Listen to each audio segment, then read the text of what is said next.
Hello students, आज की class में जो हमें डिस्कस करना था law of mass action.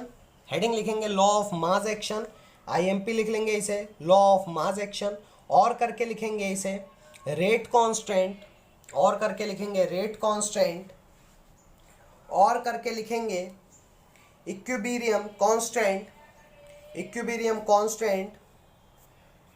So students, this is a law. किसने दिया था? गुडबर्ग एंड वेज ने।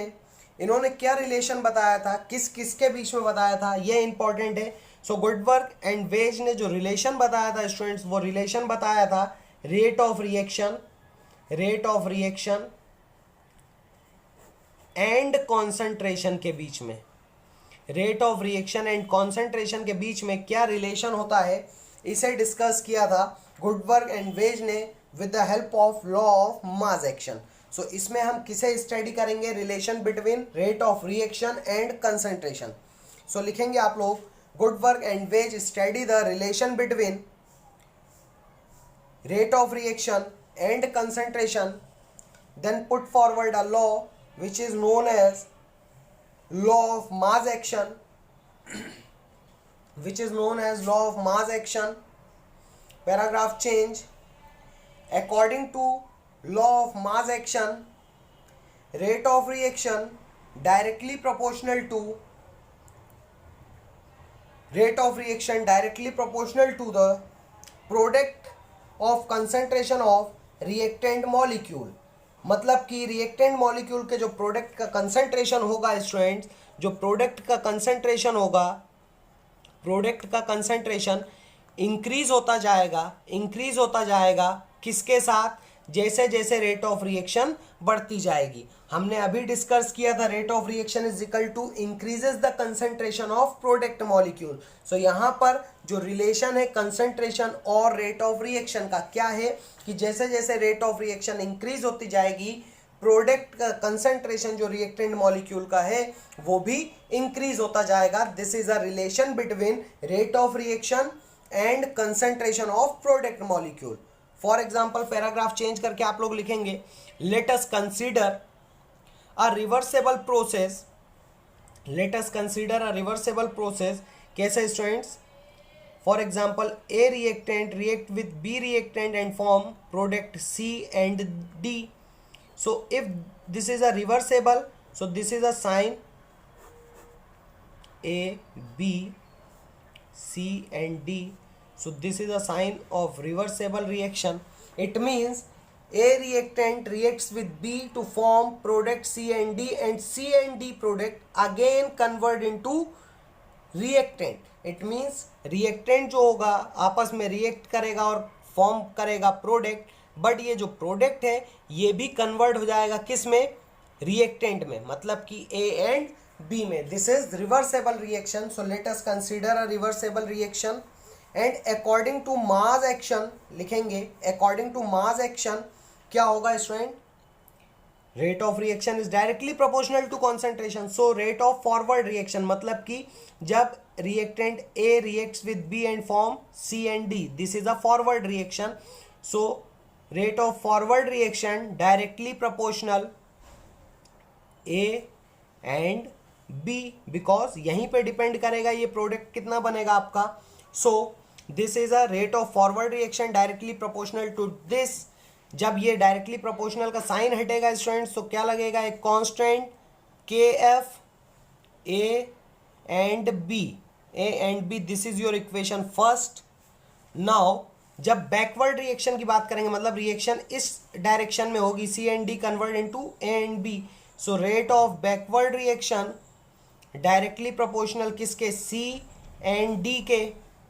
सिमिलरली डायरेक्टली प्रोपोर्शनल का साइन हटेगा, rate of backward reaction K b क्या आएगा? C and D. This is your equation second, this is your equation second. In a reversible process क्या होगा? कंसंट्रेशन दोनों का जितना प्रोडक्ट ए एंड बी बनाएगा उतना ही कन्वर्ट होगा किस में? रिएक्टेंट में। So rate of forward reaction जिस हिसाब से होगी उसी हिसाब से rate of backward reaction. It means R F is equal to R B.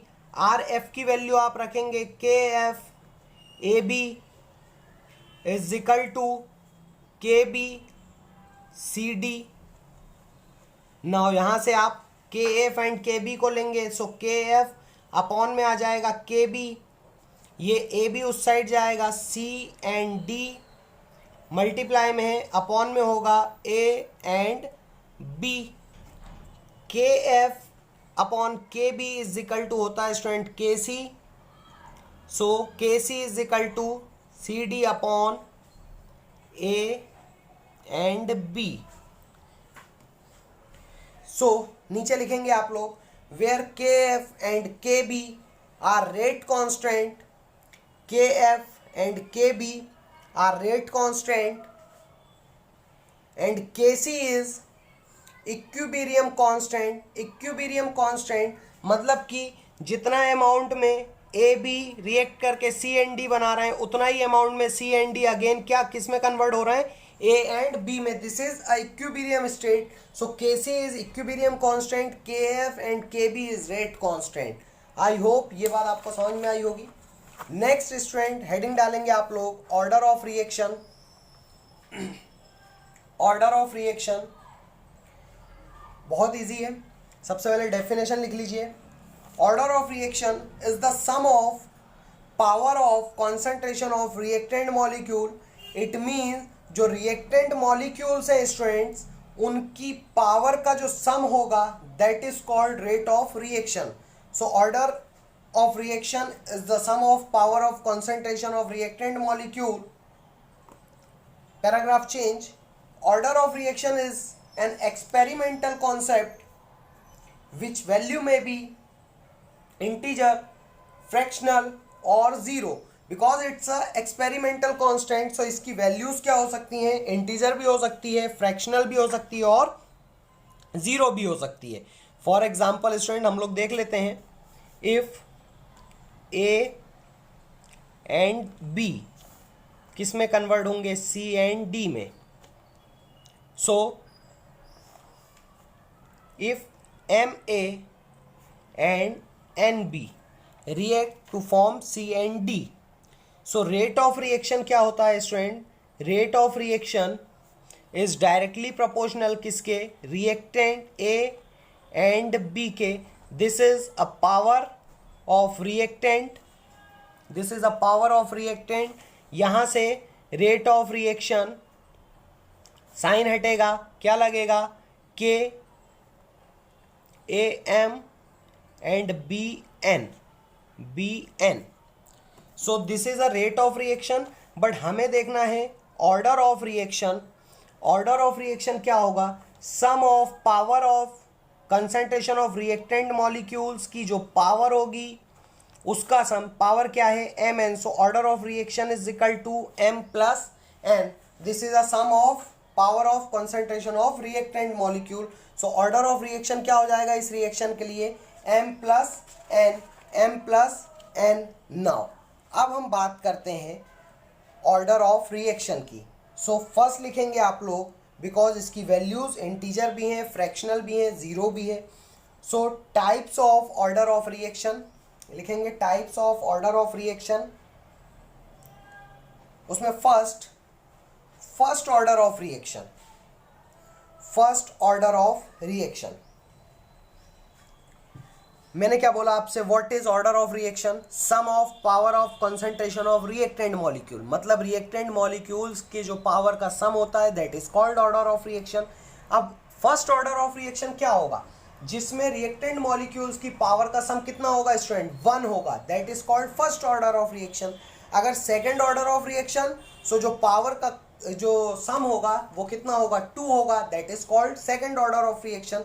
So first order of reaction लिखेंगे, first order of reaction are those chemical reaction in which sum of power of concentration of reactant molecule is 1 और rate of reaction directly proportional to first power of concentration of reactant molecule, so वही let us consider a reaction। ये reaction को हम फिर से consider करेंगे, Ma plus NB क्या बना रहा है, product C and D. Rate of reaction is directly proportional AMBN। So rate of reaction is equal to क्या आएगा आपका, ये आप ये दोनों लाइन को फिर से नोट करेंगे यहाँ पर। Now first order of reaction के लिए जो आपका M+N होगा, so first order of reaction is equal to M+N, कितना आएगा students, 1। First order of reaction के लिए M+N कितना आएगा, 1। इट मीन्स जो पावर है रिएक्टेंट मॉलिक्यूल्स की वो कितनी है स्टूडेंट्स, 1। इट मीन्स A जो रिएक्टेंट है वो कन्वर्ट होगा किस में, डायरेक्ट प्रोडक्ट में। So rate of reaction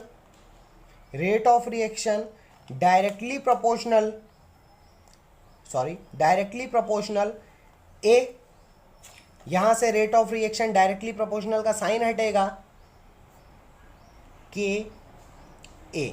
this is your first order of reaction. Now next class में स्टूडेंट्स हम देखेंगे second order of reaction, zero order of reaction, फिर उसके बाद molecularity, difference between. Next class में इसके आगे की बातचीत करेंगे स्टूडेंट्स, फिर मिलते हैं नेक्स्ट क्लास में।